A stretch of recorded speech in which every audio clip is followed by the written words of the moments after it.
For the people who are perennial hard chargers, Yep. how do you advise them to just relinquish a little? I think of everything in terms of cost, right? And I always say, what's the cost of this? Always. So what is the cost of being a high achiever? What is the cost of working constantly? What is the cost of putting all that pressure on yourself? Just weigh the cost. My relationships struggle. I beat myself up. Sometimes I can't sleep because my brain doesn't shut off. Just like be really honest about the costs of all of that. I don't know how to relax. That's the cost. Now, maybe you've earned some of it to go the other way. So maybe you've earned the right to lie in bed till noon just because. And if you need to make it an equation, I earned this.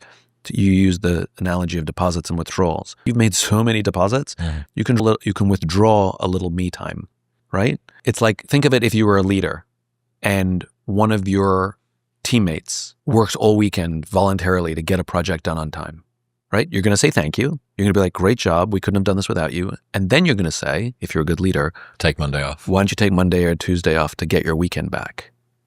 You've earned it. I'm not asking you to pay a cost that I'm not willing to compensate you for.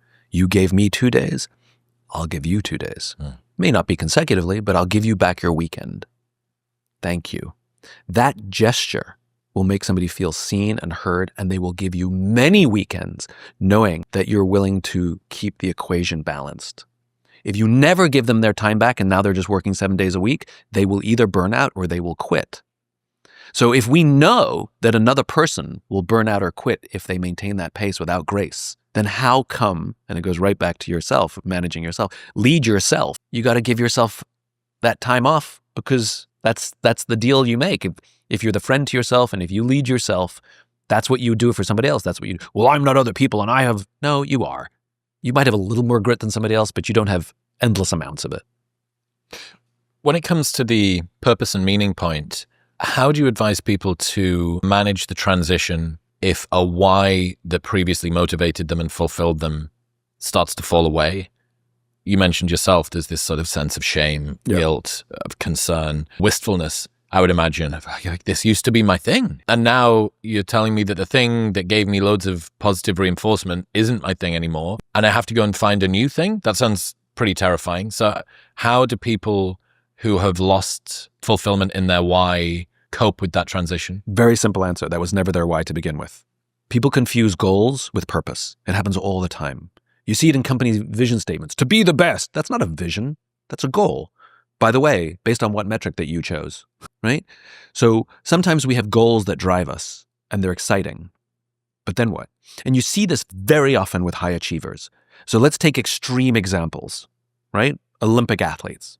It's just an extreme example. They're very goal-oriented and they've confused their goal with their purpose. My purpose is to win the Olympics. I love how they say that. I'm going to win the Olympics. Nobody wins the Olympics. That actually is there's no medal for winning the Olympics, right? But that's how they all talk. I'm going to win the Olympics, right? And all of their lives are completely architected around this goal. All of their relationships, are you useful? All of their sacrifices. I missed Thanksgiving. I missed birthdays. I missed all of these things because I'm disciplined. And let's say they achieve it. Let's give them the success. They win a gold medal in the Olympics. And now they're too old to compete. Their bodies are broken, whatever it is. Now what? Now what? And what you find, Andre Agassi becomes the most storied tennis player in all time. What happens right after he retires? Depression. Michael Phelps becomes the most medaled Olympian in history. What happens right after he retires? Depression. My friend who her entire goal of her entire life from Fargo, North Dakota was to be on Broadway and become a New York City Rockette. She achieved both those things. She became a New York City Rockette and she became a performer on Broadway. What happened right afterwards when she retired? Depression. We've confused goal with purpose. A goal is one of the ways, even if it's extreme, one of the ways in which we are looking to advance our purpose, but a purpose is immutable. A purpose does not change. Your purpose is fully formed by the time you're in your mid to late teens. Who you are is fully formed by the time you're in your mid to late teens, and the rest of your life is looking for opportunities to bring that cause life, right? Very common, particularly in high achievers.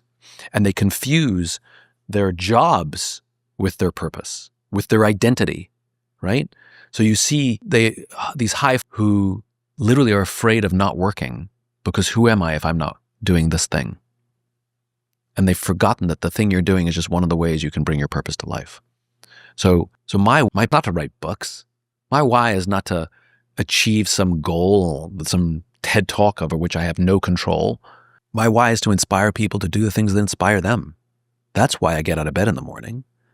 That is permanent for the rest of my life till the day I die. Now, what are the opportunities that I can do that? Some of them big, some of them small, some of them risky, some of them not. And I can have goals that motivate me in the middle of that. But if I pick a goal that's just for the money or just for the accomplishment or whatever, odds are the stress is going to be far greater than the reward because it doesn't contribute to my purpose. And that's raises the second question, which is, how do I know when to quit? And some people have this false belief that grit is the thing that makes you, and you never quit. That's stupid. It is just as stupid as to say you always quit whenever it gets difficult. Both are the wrong mentality. My test is very simple. Does the sacrifice feel worth it? If the sacrifice feels worth it, because there's some higher goal you're trying to achieve, some higher purpose, not even goal, a higher purpose you're trying to achieve, then you better show up the grit and you keep going. But if it just doesn't feel worth it anymore, it doesn't feel like I'm contributing to something bigger than myself, then it's time to move on.